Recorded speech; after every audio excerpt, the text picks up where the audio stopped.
Selamat bertemu dalam kasih Tuhan Yesus Kristus, Bapak Ibu Saudara sekalian.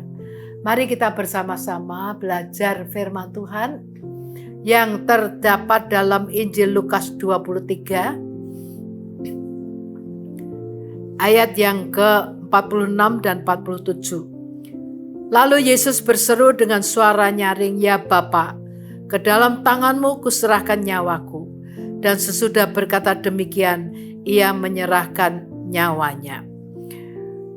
Bapak Ibu Saudara sekalian, dalam ayat ini kita mengetahui bahwa waktu Yesus menjadi manusia di bumi ini, saat dia disalib, begitu menderita yang luar biasa, tapi dengan iman dia tahu bahwa nantinya ada kebangkitan. Sebab itu waktu menghadapi kematian, dia menyerahkan semuanya ke dalam tangan Bapa. Dia berkata, "Kuserahkan nyawaku." Jadi dia menyerahkan, bukan kepada yang lain, tetapi kepada Bapa yang Maha Kuasa.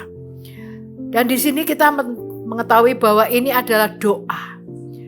Doa penyerahan dari Yesus kepada Bapa. Bukan hanya doa, tapi kenyataannya dalam sepanjang hidup sampai kematiannya, semuanya dia penuh penyerahan dalam kehendak Bapa. Berarti bukan hanya doa, tapi hidupnya dan perbuatannya sesuai dengan doanya. Ketika Yesus menyerahkan nyawanya, orang-orang melihat dan mengerti bahwa Yesus itu tidak pernah bersungut-sungut memaki atau memarah orang yang menyalibkan dia, tapi benar-benar penuh dengan penyerahan. Nah, saudara-saudara, di sini Tuhan Yesus memberi contoh bahwa bukan hanya doa yang penting, tapi juga kenyataan hidup kita.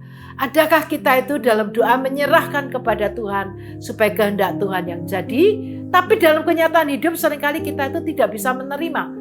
Bahkan kita bersungut-sungut, kadang-kadang kita menyalahkan Tuhan, kita menyalahkan pihak lain, tapi tidak penuh penyerahan dalam kehendak Tuhan pada masa yang akan datang. Nah, ini Tuhan Yesus memberi contoh. Penyerahan yang benar itu dalam doa, perbuatan, dan ada saksi. Orang yang di sekitar salib mendengar bagaimana Yesus menyerahkan nyawanya ke dalam tangan Bapa.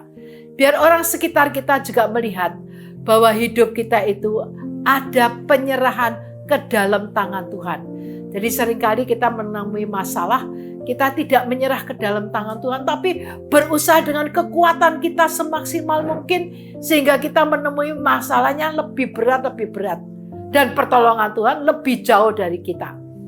Namun Tuhan memberi contoh, marilah kita doa penuh penyerahan, kenyataan hidup kita juga penuh penyerahan, disaksikan orang lain juga bahwa kita penuh penyerahan kepada Tuhan. Dan kita percaya Tuhan tidak tutup telinga bagi orang yang menyerahkan dalam doa segala persoalannya kepada Dia.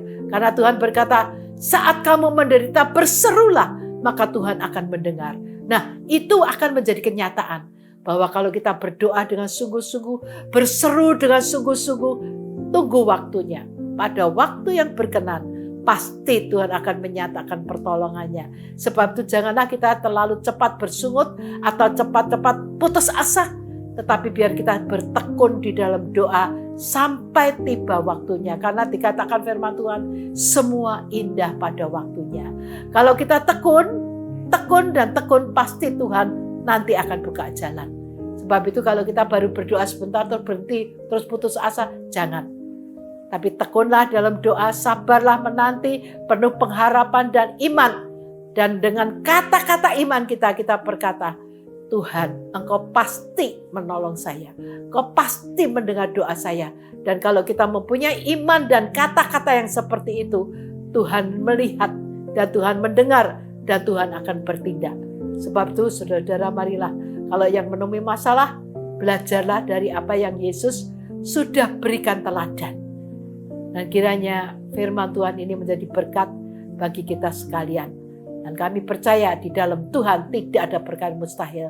Asal kita beriman, tekun, percaya Tuhan buka jalan. Amin.